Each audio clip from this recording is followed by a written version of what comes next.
Nah, kalau kita lihat dari weekly, ternyata IDX energinya dari leading ini malah turun. IDX Infra ini ada di perbatasan, tapi nggak nutup kemungkinan dia akan balik lagi ke sini. Sama juga IDX Energi juga masih bisa untuk balik ke atas. Kalau dia baru-baru mulai turun nih masih bisa berubah ya. Kemudian ini untuk IDX Industri sama IDX Cyclical masih ada di weakening, dan ini banyak banget yang di lagging. Ada IDX Health, ada IDX Basic, IDX Cyclical, IDX Tech, dan IDX Trans nih. Kemudian secara daily, apa sih yang masih di sebelah improving? Karena saya suka banget ngelihat saham yang ada di sektor di bagian improving ya, karena itu yang potensi naiknya lumayan yang tadi aku bilang. Ada IDX Trans, ada IDX Tech, ada IDX Cyclical, dan yang masih di leading ada IDX Health, IDX non-cyclical, dan IDX Finance. Dan ternyata IDX Energi dari leading kemarin tuh kalau nggak salah masih leading deh, ini langsung turun, weakening langsung pindah ke lagging ya. IDX Propnya juga di lagging, dan IDX Industri, Basic, dan Infra juga ada di lagging. Kemudian IDX Infra ini kita bedah lagi nih di dalamnya ada apa nih yang dalam weekly ini yang menarik ya. Ternyata di sebelah improving ini ada The Gig, ada XL, ada Telkom, ada PTPP, dan ada Waskita juga nih. Ini menarik banget nih yang di sebelah improving. Tapi memang weekly berarti ini waktu tradingnya lebih panjang ya. Dan yang di leading ada Jekon, ada Kin, ada Wasa, ada Akset. Dan yang udah mulai turun ke bawah ada Tower, ada Indosat, ada Friend. Dan yang masih lagging ada Jasa Marga, ada CMNP, ada SSIA, ada Tebik, ada WG. Nah, kalau kita bedah lagi, kalau daily-nya ada Friend, ada XL. Tapi yang leading-nya ada Tebik, kemudian ada Tower, ada Indosat. Yang di sini yang turun ke weakening ada Arko, ada Kin, ada Wasa, ada Jekon. Tapi ini jangan lupa, ini semuanya daily ini cepat sekali berubahnya. Belum berarti kalau dia turun di weakening akan terus di weakening, karena ini daily, jadi cepat sekali turunnya. Dan untuk teman-teman yang semua yang ada di sektor konstruksi, WG, Waskita, PTPP, Wika, Akset, Meta, ini semua ada di sebelah lagging. Nah, kalau kita lihat Finance, ini kan juga terus bertahan di area improving. Kalau kita lihat lagi di weekly-nya di IDX Finance ini ada apa ya? Ternyata ada Becap, ada Agro. Nih Agro juga menarik, kemarin technical-nya udah mulai kelihatan menarik perhatian, dan udah ada berita untuk right issue-nya. Kemudian ada BBYB, ini juga udah mulai menarik. Ada BABP, ada Saratoga, ada BTPS, dan BBTN. Kemudian yang leading ada PNIN, karena memang kemarin grup-grup PNIN ini semuanya naik sekitar semingguan ya. Ada BCA, ada Mandiri, ada BBNI. Tapi kemarin itu secara weekly PNIN Bank dan PNIN Life mulai turun ke weakening.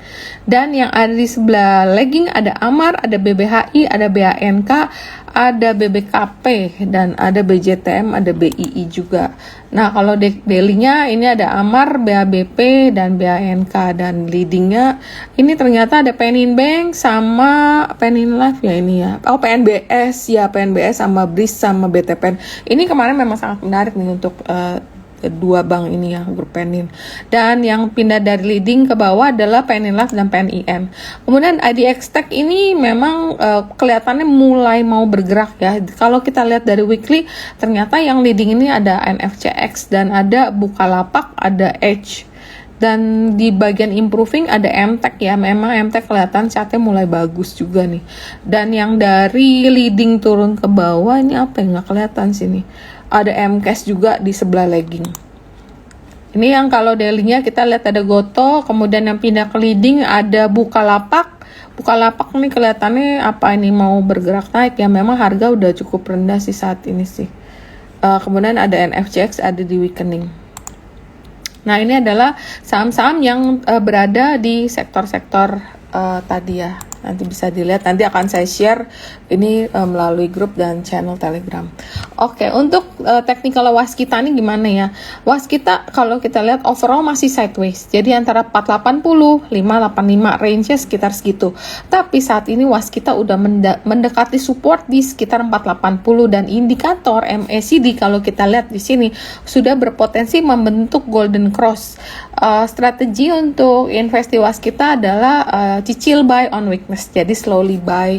Tapi ini untuk invest ya, seperti yang tadi sudah saya mention sebelumnya, area buy di sekitar 520 hingga 480. Target untuk yang swing trading adalah 550 kemudian 585, dan area stop lossnya di 480. Jadi kalau misalnya kita beli di support, dekat area support, emang risk kita rendah ya, begitu rasanya.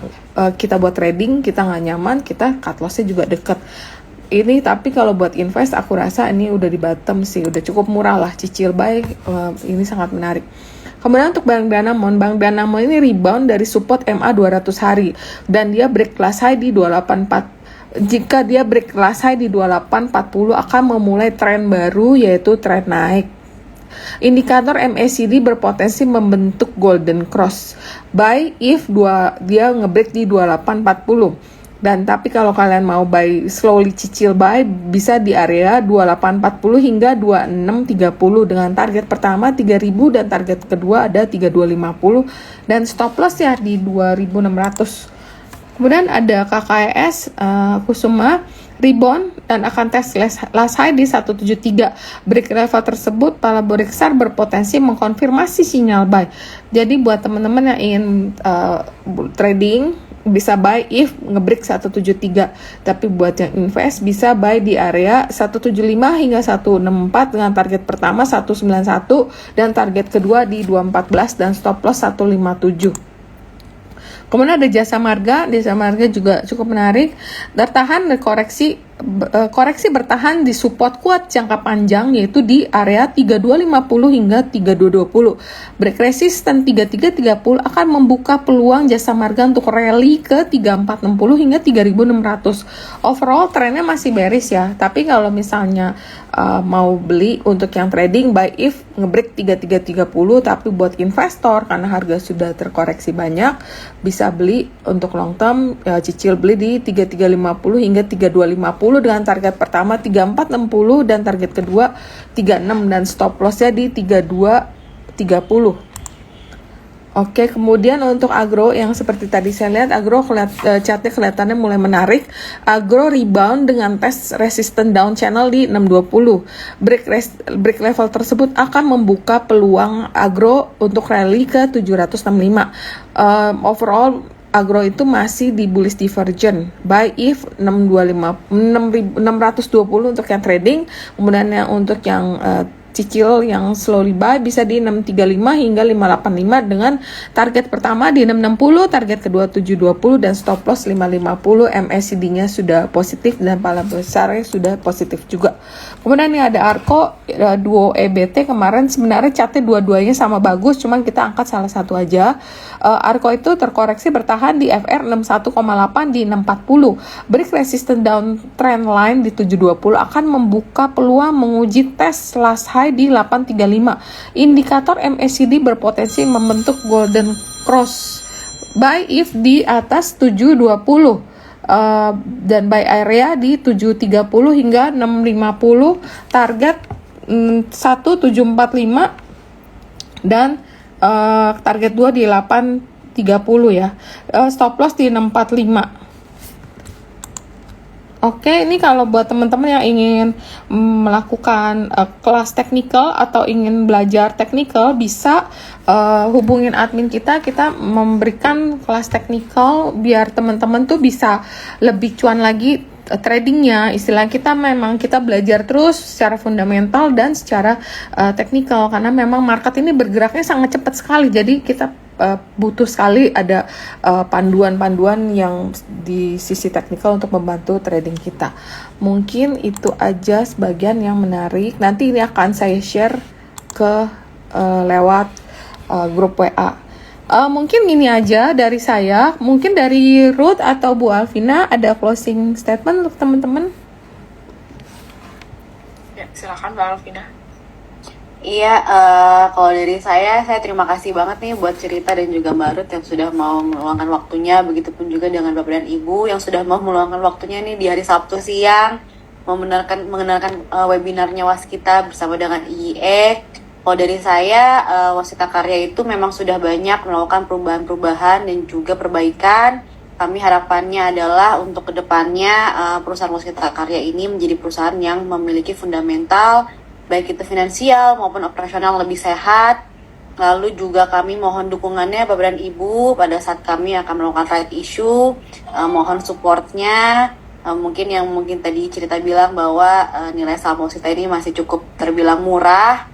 Mungkin it's time to buy, tapi yang melihat analisis risiko masing-masing investor, karena kan setiap para investor memiliki tingkat risiko yang berbeda-beda ya. Benar. Tapi kalau dari kami masih akan tetap fokus untuk memperbaiki kinerja perusahaan, karena ini memang komitmen kami ya kepada para stakeholder, kepada pemerintah, masyarakat, lenders, dan juga para investor sekalian, bahwa Waskita ini akan menjadi perusahaan yang lebih sehat kembali.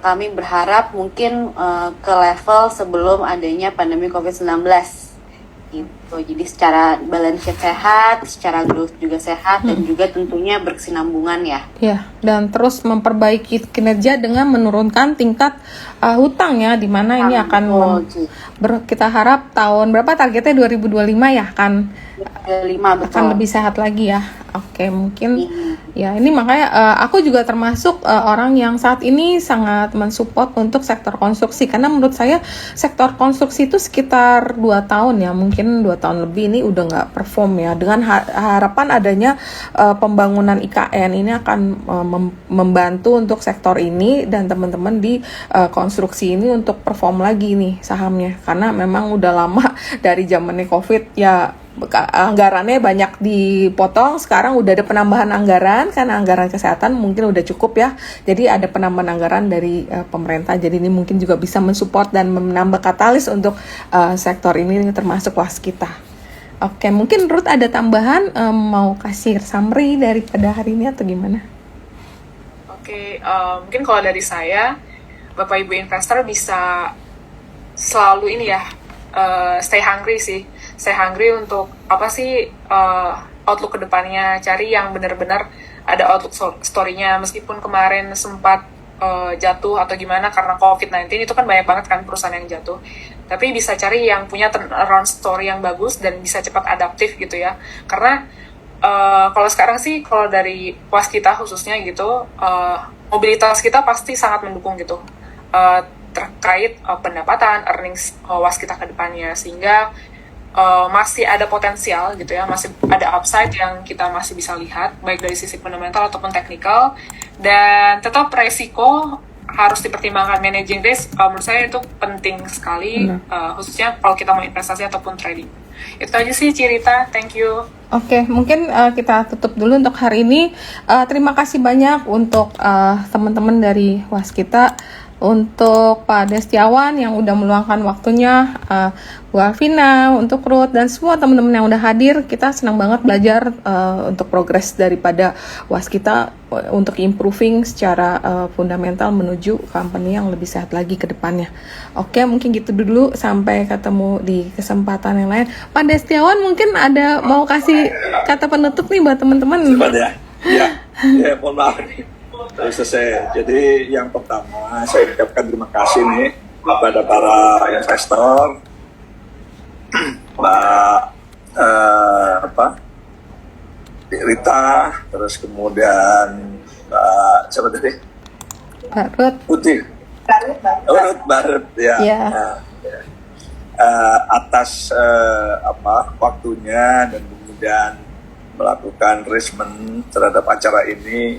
Ya tentunya saya atas nama manajemen Waskita sangat mengapresiasi. Kemudian para investor yang sangat interest terhadap acara ini dan meluangkan waktunya di hari liburnya di weekend ini, ya kami juga mengucapkan terima kasih setelah appreciate. Kami manajemen Waskita menyatakan bahwa Waskita harus kembali memberikan performance yang baik kepada shareholder. Ya, ini adalah komitmen kami karena apa yang diharapkan dari Waskita ya tentunya adalah profitable gitu. Dan ini adalah upaya kami untuk bisa mengembalikan Waskita seperti beberapa waktu sebelumnya, sebelum COVID khususnya. Ya, dan mohon doanya juga supaya aktivitas kami ini semuanya berjalan lancar dan sesuai dengan rencana. Ya, amin Pak. Sekali lagi